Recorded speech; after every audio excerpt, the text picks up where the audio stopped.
నమస్తే అండి. ఈరోజు మనం ఒక కొత్త టాపిక్ని నేర్చుకుందాం.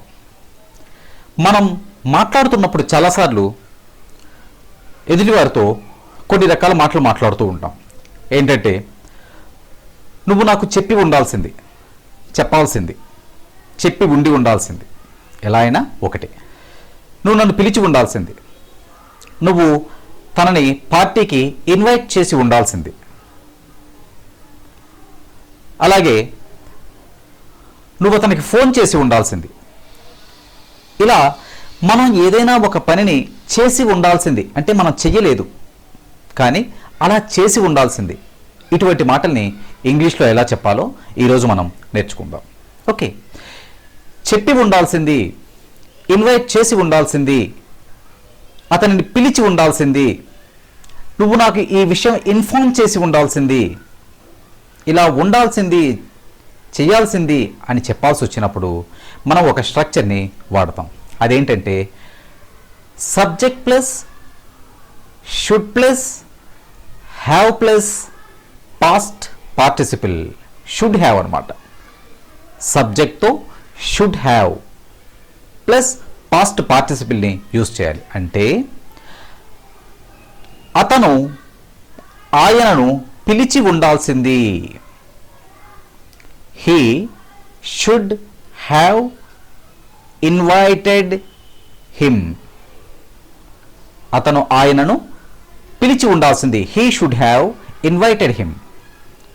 నేను అక్కడికి వెళ్ళి ఉండాల్సింది. I should have gone there. I should have gone there. నేను అతని మాటని వినాల్సింది. నేను అతని మాటని వినాల్సింది. I should have listened. చూడండి, షుడ్ తర్వాత హ్యావ్ ప్లస్ పాస్ట్ పార్టిసిపుల్ రావాలి. నేను అతని మాట వినాల్సింది, విని ఉండాల్సింది. I should have listened.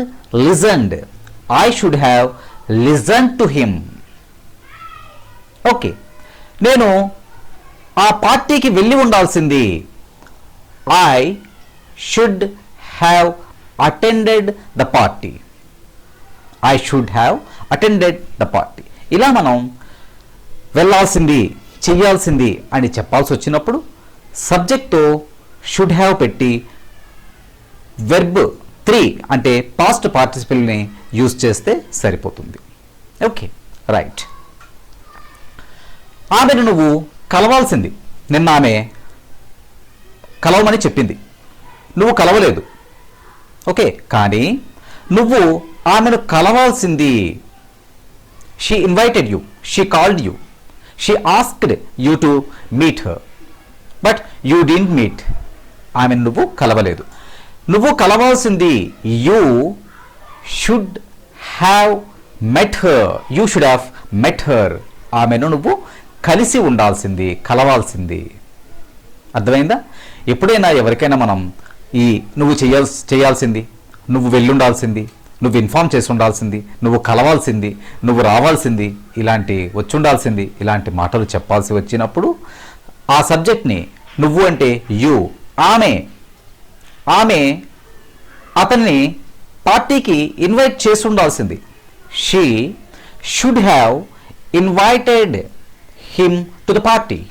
She should have invited him to the party. ఇలా మనం చెప్పాలి. ఏదైనా ఒక పనిని మనం చేసి ఉండాల్సింది కానీ మనం చెయ్యలేదు, కానీ చేసి ఉండాల్సింది అని మనం చెప్పాల్సి వచ్చినప్పుడు ఈ should have plus past participle ఫామ్ని మనం యూజ్ చేయాలి. ఓకే, అతనికి ఏదో అవసరం ఉంది, కొంత డబ్బు అవసరం పడింది. అతను ఆమెను అడిగి ఉండాల్సింది. He should have asked her the money. అతను ఆమెను డబ్బు అడిగి ఉండాల్సింది కానీ అతను అడగలేదు. He should have asked her the money. Okay, ఇలా మనం షుడ్ హ్యావ్ ప్లస్ పాస్ట్ పార్టిసిపల్ని యూజ్ చేస్తే ఒక పనిని మనం చేసి ఉండాల్సింది. We should have done that but we didn't do. మనం అది చెయ్యలేదు కానీ అలా చేసి ఉండాల్సింది అనే అర్థం వస్తుంది.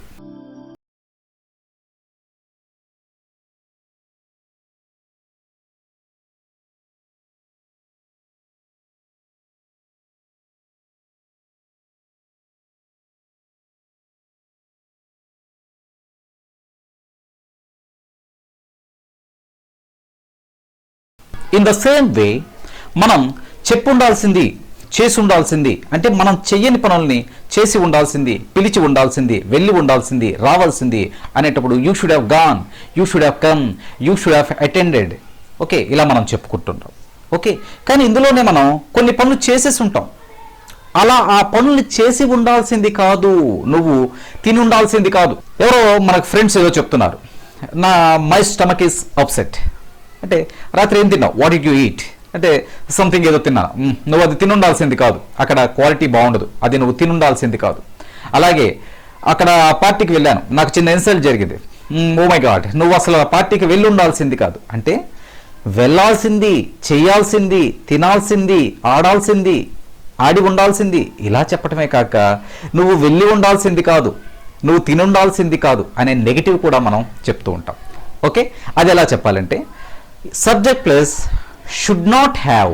ఇందాక మనం షుడ్ హ్యావ్ అని చెప్పాం కదా, ఇప్పుడు షుడ్కి నాట్ యాడ్ చేసి should not have plus past participle.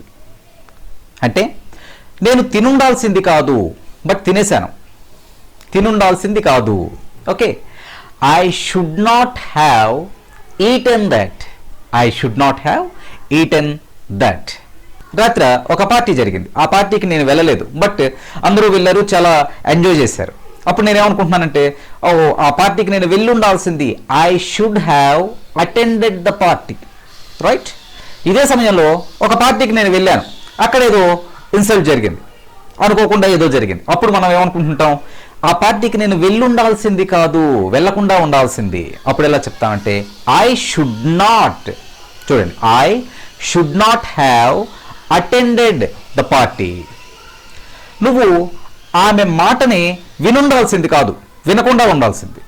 You should not have listen to her words, you should not have listen to her words. చూడండి, నువ్వు చేయాల్సింది యూ షుడ్ హ్యావ్ డన్, నువ్వు చేసి ఉండాల్సింది కాదు, చేయకుండా ఉండాల్సింది. You should not have done. నువ్వు తిని ఉండాల్సింది యూ షుడ్ హ్యావ్ ఈటెన్, నువ్వు తినకుండా ఉండాల్సింది you should not have eaten. Okay, నువ్వు ఆమెను పిలిచి ఉండాల్సింది you should have invited her, నువ్వు ఆమెను పిలిచి ఉండకుండా ఉండాల్సింది you should not have invited her. పాజిటివ్లోను నెగిటివ్లోను రెండు రకాలుగా కూడా మనం ఈ మాటల్ని చెప్తూ ఉంటాం. So my dear friends, next time ఎప్పుడైనా మీరు వెళ్ళాల్సింది లేదా వెళ్ళకుండా ఉండాల్సింది, చెయ్యాల్సింది లేదా చెయ్యకుండా ఉండాల్సింది ఇలాంటి మాటలు చెప్పినప్పుడు ఈ should have plus past participle, should not have plus past పార్టిసిపిల్ని యూజ్ చేస్తూ ఆ మాటల్ని చెప్పండి. డియర్ ఫ్రెండ్స్, ఇంకా థౌజండ్స్ ఆఫ్ లెసన్స్ మీ ముందుకి రాబోతున్నాయి. దయచేసి మీరు మా లెసన్స్ని ఫాలో అవ్వండి. ఏదైనా ఒక డౌట్ ఉంటే కింద ఒక కామెంట్ పోస్ట్ చేసి ఆ కామెంట్ ద్వారా మీరు మాకు ఆ డౌట్ని ఎక్స్ప్రెస్ చేయండి. సాధ్యమైనంత వరకు ఆ డౌట్ని క్లియర్ చేయడానికి నెక్స్ట్ లెసన్లో ఆర్ రిప్లై ఇవ్వటం ద్వారా నేను ఆ డౌట్ని క్లియర్ చేయడానికి ప్రయత్నిస్తాను. Thank you for watching. ఈ వీడియో మీకు నచ్చితే లైక్ చేయండి, షేర్ చేయండి మరియు వీడియో దిగువ సబ్స్క్రైబ్ బటన్ పై క్లిక్ చేసి సబ్స్క్రైబ్ చేయండి. మరిన్ని వీడియోలు పొందండి.